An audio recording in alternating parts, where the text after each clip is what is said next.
Saya lanjut manajemen konflik ya. Di sini nanti akan ada 3 fase ya.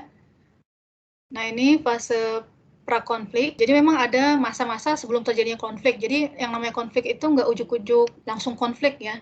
Jadi ada prakonflik dulu, kemudian saat masuk konflik dan bagaimana mengatasi masalah setelah konflik tersebut ya.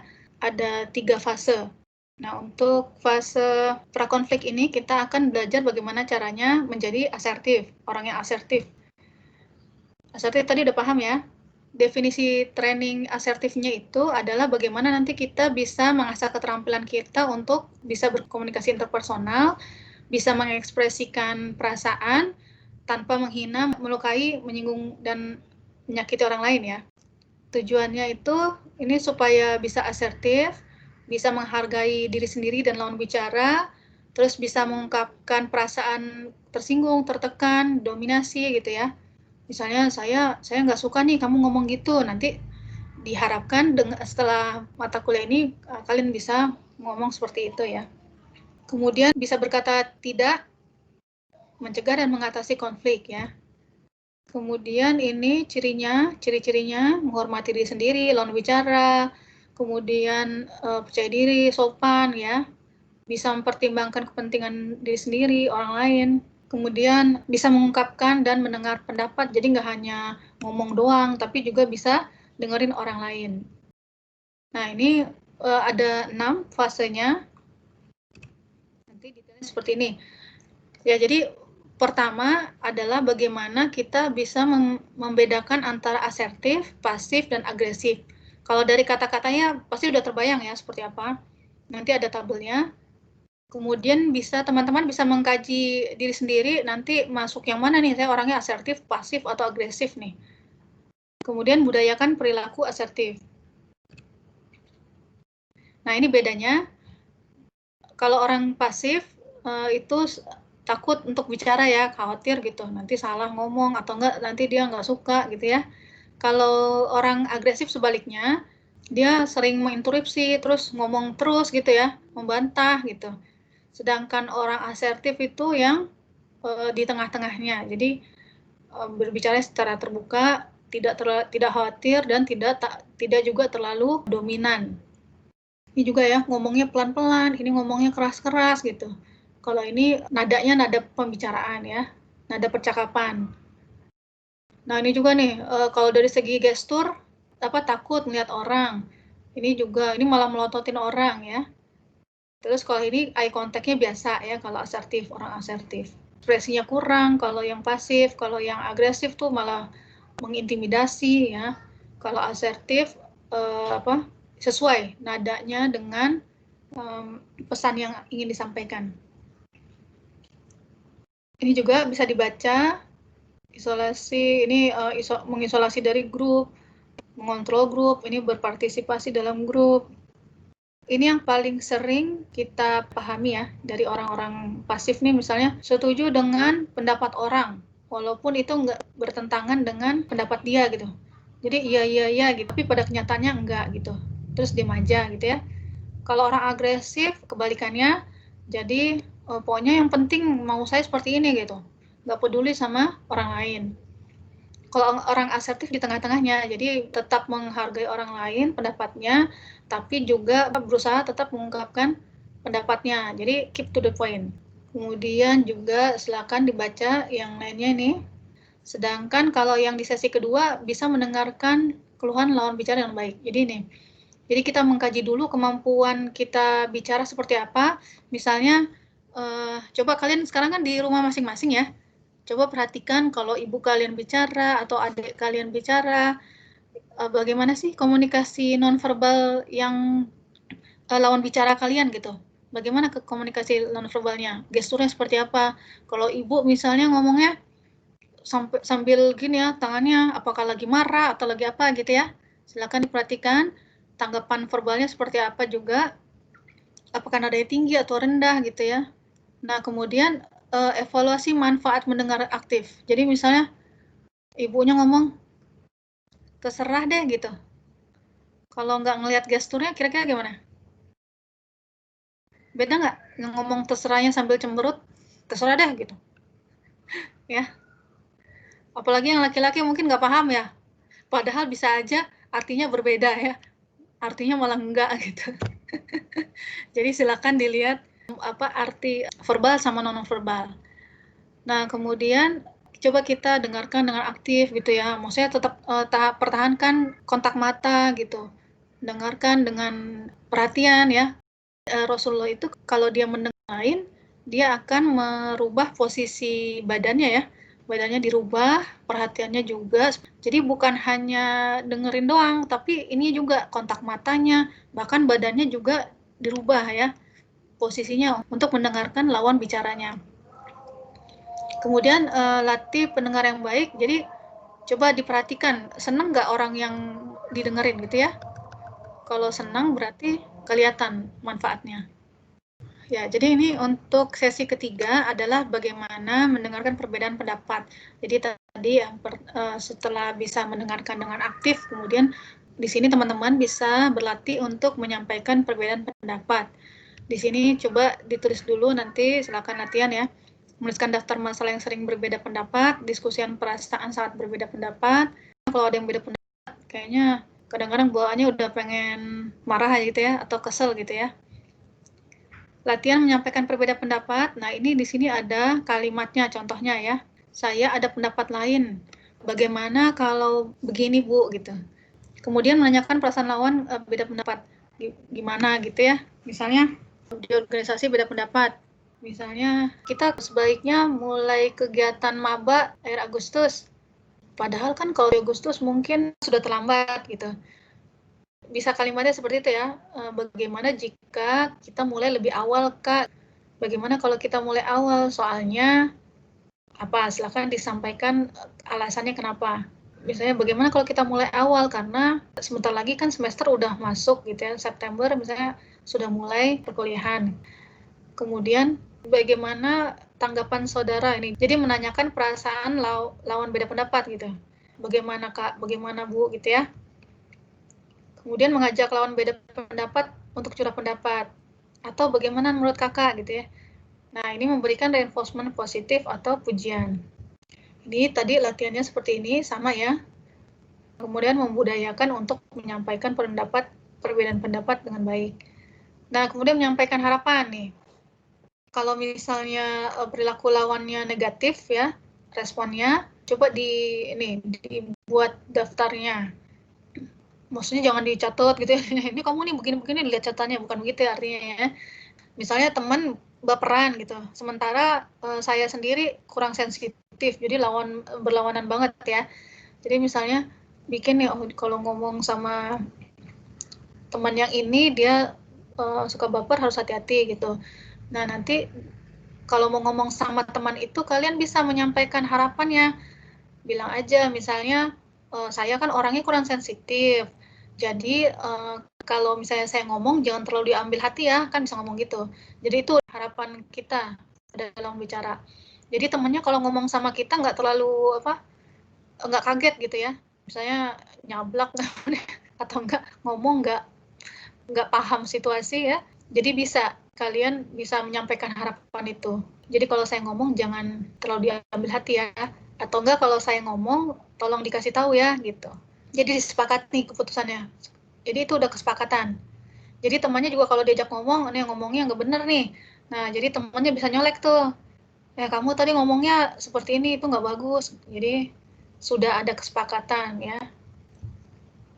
Nah, kemudian menyampaikan harapan di latihannya harus dibudayakan.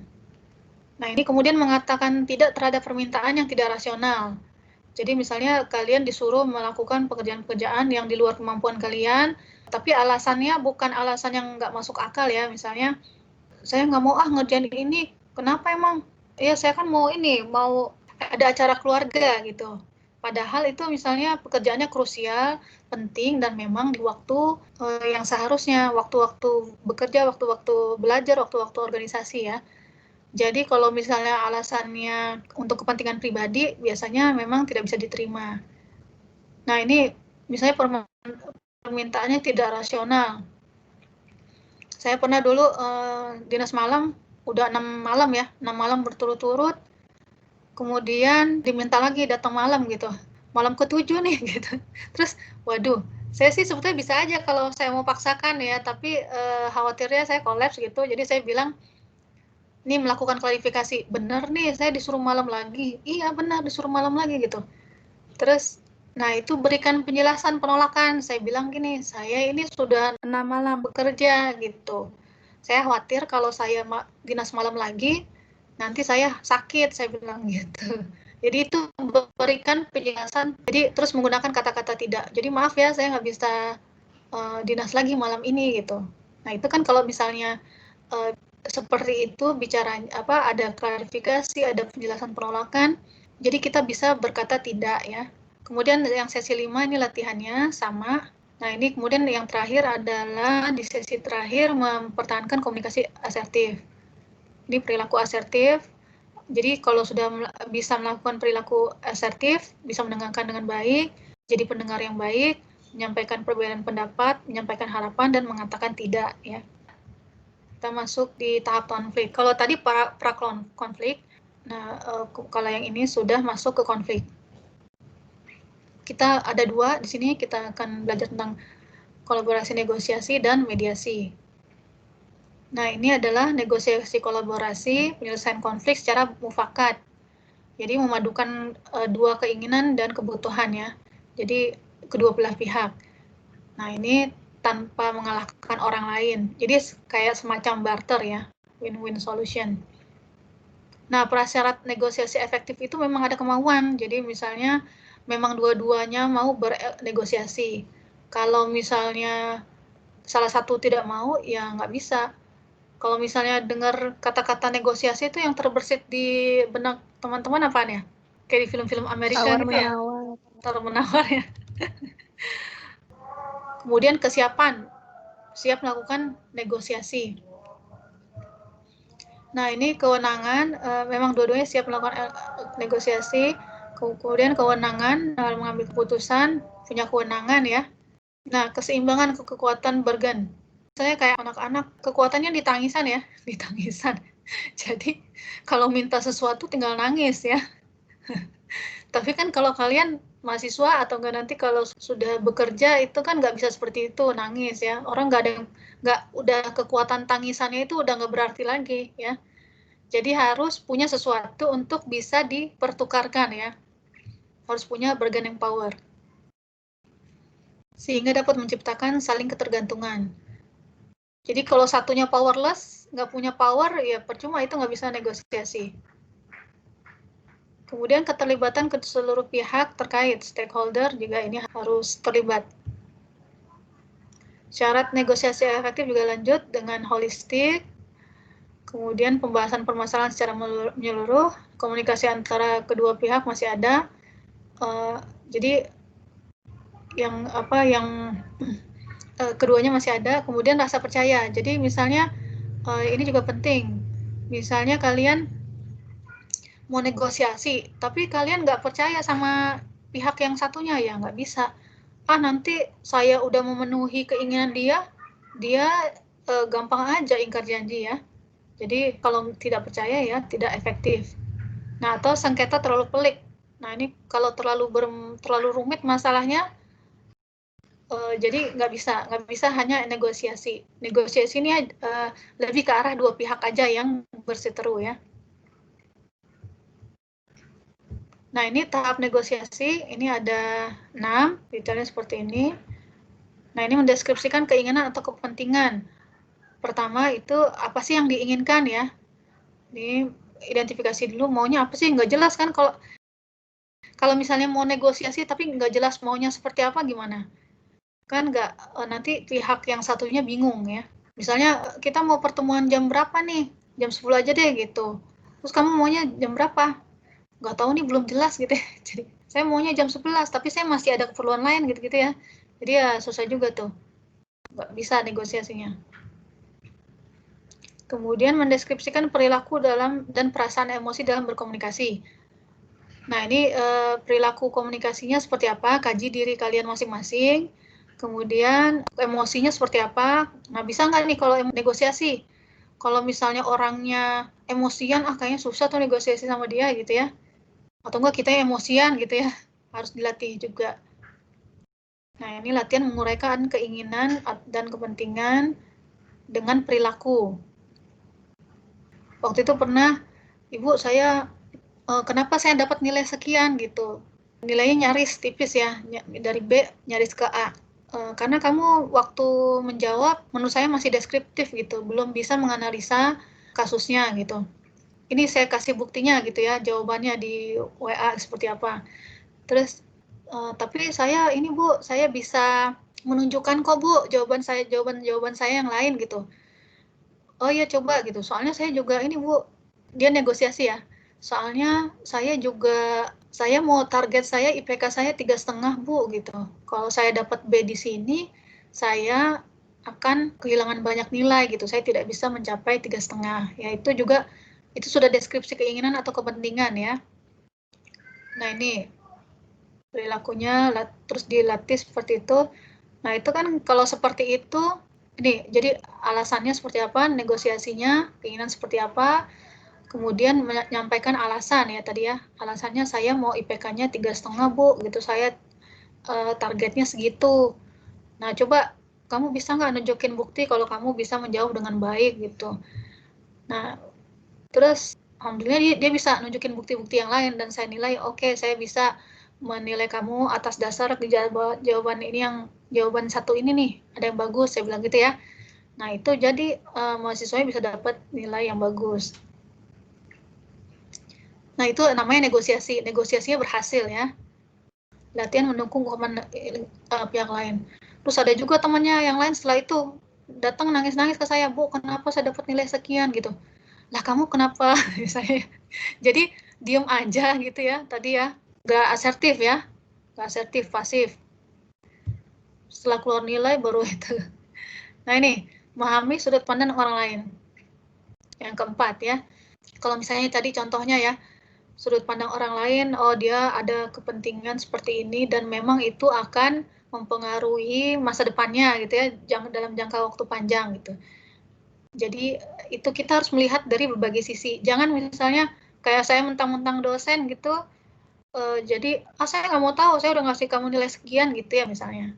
Jadi walaupun saya berada di atas, tapi juga harus melihat dari sudut pandang orang yang berada di bawah saya gitu ya. Begitu juga nanti kalau kalian sudah bekerja misalnya, tetap gitu juga posisinya ya, tetap harus melihat dari berbagai sisi. Latihan menyampaikan pandangan yang berbeda, diskusikan ya. Ini memahami sudut pandang orang lain, latihan menyampaikan alasan pandangan yang berbeda. Ini latihan mengungkapkan pandangan yang berbeda. Ya, diskusikan perasaan. Nah, ini kelima, membuat pilihan saling menguntungkan. Ya, yang kelima. Jadi sama-sama menguntungkan. Jadi nggak salah satu dominan terus tanpa alasan yang jelas ya. Jadi kalau misalnya tadi saya bisa aja bilang, ini kamu segitu aja nilainya, saya udah selesai kok nilainya gitu ya, bisa aja.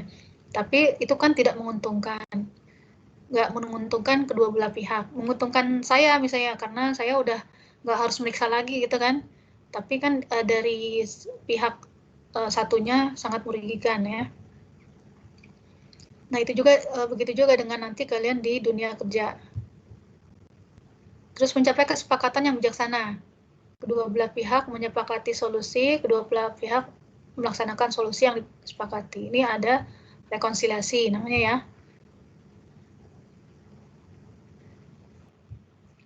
Lanjut ke mediasi. Mediasi definisinya adalah pemulihan hubungan persahabatan pada keadaan semula. Ini tapi harus pakai mediator. Kalau yang tadi negosiasi nggak perlu mediator, belum perlu. Tapi kalau yang di sini sudah menggunakan mediator. Ini persyaratannya mediasi. Persyaratan mediasi kedua belah pihak ingin berdamai. Ini saya pernah mau menjadi mediator, tapi salah satunya nggak mau berdamai. Itu nggak bisa. Misalnya gini, ayo kita ketemu bareng gitu, bertiga. Nggak mau, dia drama doang gitu. Biasa drama mulu tuh, lebay gitu ya. Jadi yang satu yang mau berdamai, yang satunya nggak mau berdamai. Jadi nggak bisa, mediasi nggak jalan. Kemudian kedua pihak yang konflik bersama mediator. Jadi mediator itu di tengah. Kemudian juga netral, mengatur pertemuan dan membantu negosiasi. Jadi dia tidak memberikan tidak memutuskan sesuatu.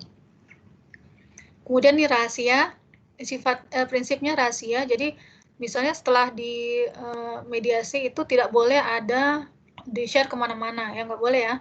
Dokumen juga nanti dimusnahkan.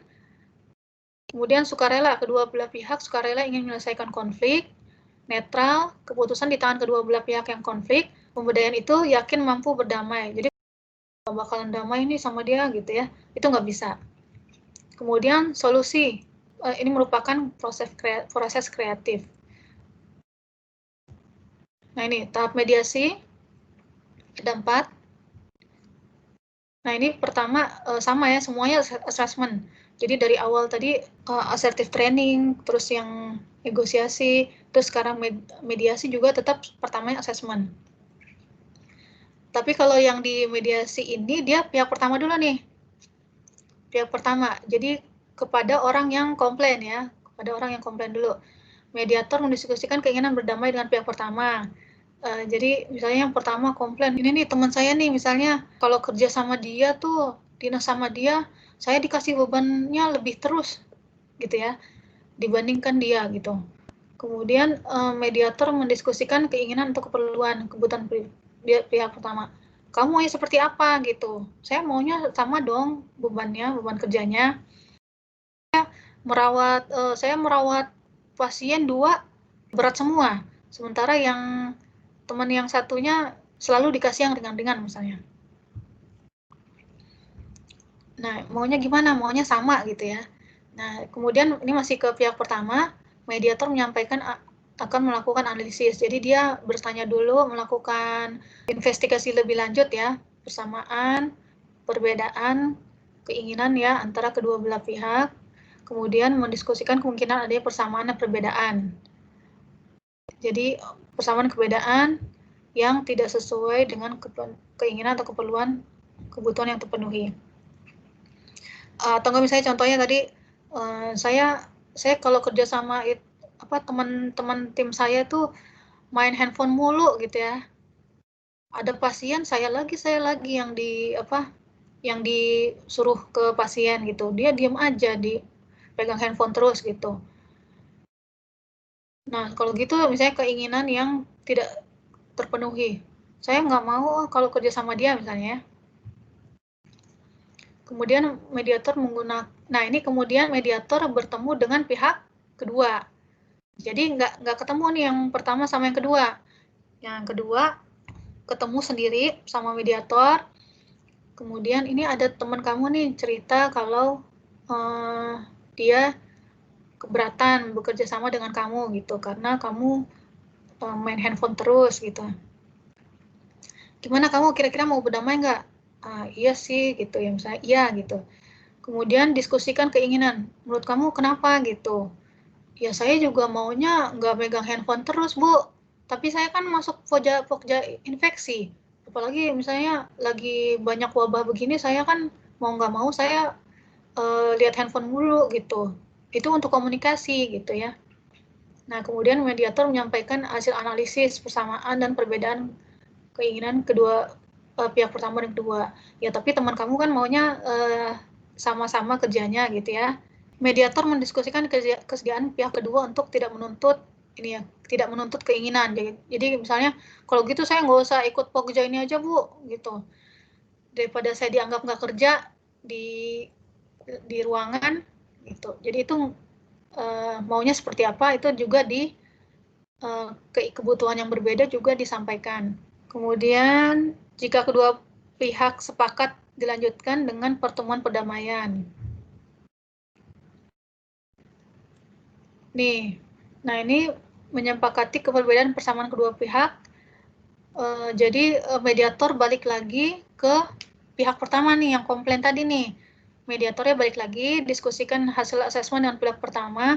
Jadi ternyata teman kamu tuh dia ikut pokja infeksi dan memang lagi banyak koordinasi, jadi melalui handphone ya. Kemudian mediator mendiskusikan hasil analisis persamaan dan perbedaan dan kebutuhan ya antara pihak pertama dan kedua. dia maunya seperti ini, kamu maunya seperti itu. Kemudian juga mendiskusikan ada perbedaan keinginan yang tidak terpenuhi. Kemudian mendiskusikan kesediaan pertama, tidak menuntut apa yang berbeda tadi ya. Nah, jika pihak pertama sepakat, maka dilanjutkan dengan pertemuan perdamaian untuk kesepakatan. Jadi ketemu nih sekarang. Nah, ini baru ketemu 3 orang, 3 pihak ya maksudnya ya, mediator, terus pihak pertama dan pihak kedua, triparty. Nah, keduanya meminta maaf nih, harus minta maaf atas kejadian konflik. Kemudian mediator bersama kedua pihak menyusun kesepakatan. Jadi dua-duanya nih bersepakat, tapi mediatornya tidak memberikan saran atau apa ya, kan saran atau keputusan. Jadi mediator tidak memberikan saran keputusan. Jadi yang memutuskan itu dan menyepakati adalah kedua pihak yang berseteru. Nah, ini menyepakati aspek yang sama. Aspek yang sama tadi contohnya dua-duanya sama nih, ingin merawat pasien dengan baik ya, dengan profesional.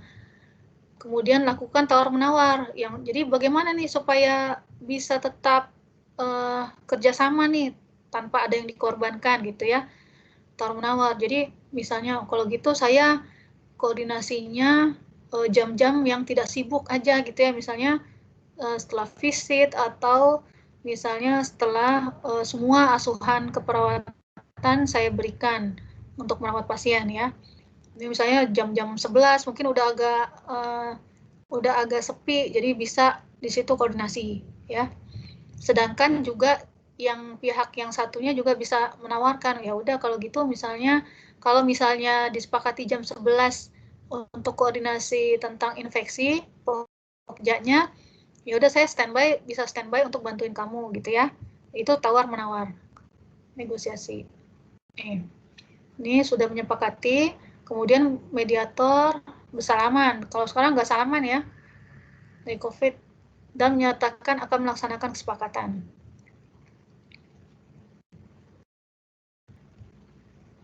Kita masuk ke rekonsiliasi. Nah, ini definisinya upaya pemulihan hubungan setelah konflik ya. Jadi kalau setelah konflik bukan tahu-tahu dilepas saja gitu ya, ternyata masih ada lagi prosesnya. Karena kan yang namanya habis konflik pasti masih ada bekas-bekasnya ya. Ini tahapannya tadi.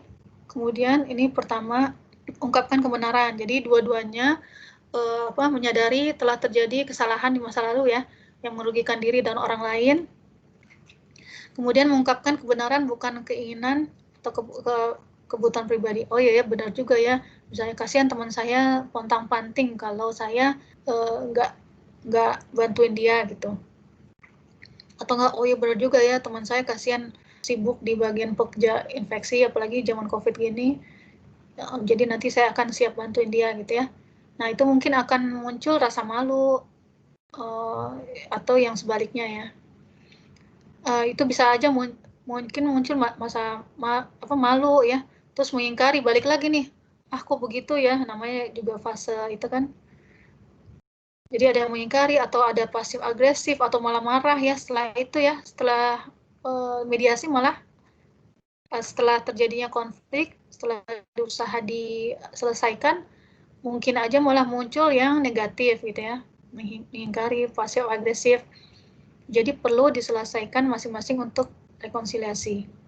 Masih ada bekas-bekasnya. Ini redefinisi identitas sosial. Nah, ini diubah dulu sudut pandangnya. Jadi memang ya nggak masalah kalau misalnya ada konflik ya. Semua orang pasti ada masalah. Nah, ini bagaimana posisi diri atau kelompok. Jadi lihat dari posisi diri, kemudian tadi saya di Pokja. Kalau saya sedang di Pokja berarti saya melakukan kerjaan Pokja gitu ya. Nah, kemudian keadilan parsial, mungkin tadi kesepakatannya masih separuh-separuh keadilannya. Nah, tapi kalau rasa keadilan itulah dasar membentuk hubungan yang baru. Nah, ini kesediaan membangun hubungan baru, melakukan kontak secara periodik. Suatu hubungan baru harus dibangun, jadi bisa melakukan kontak bisa secara terencana ya, jadi kedua-duanya direncanakan untuk bertemu kembali, gimana kabarnya gitu ya, ditanyakan kabarnya. Kemudian kontak yang intens bisa saja selalu dijadikan dalam satu tim gitu ya, di luar tim juga dihubungkan gitu ya. Kemudian melakukan kontak tanpa sadar, bisa aja secara otomatis dikontakkan, diberikan kontaknya. Nah, di sini rekonsiliasi berhasil dan pada saat ini mediator dapat mengundurkan diri. Ya, jadi mediator ini bisa men-setting ini. Jadi mediator bisa men-setting ketiga ini ya. Ya, itu sudah selesai. Oke, terima kasih. Assalamualaikum warahmatullahi wabarakatuh.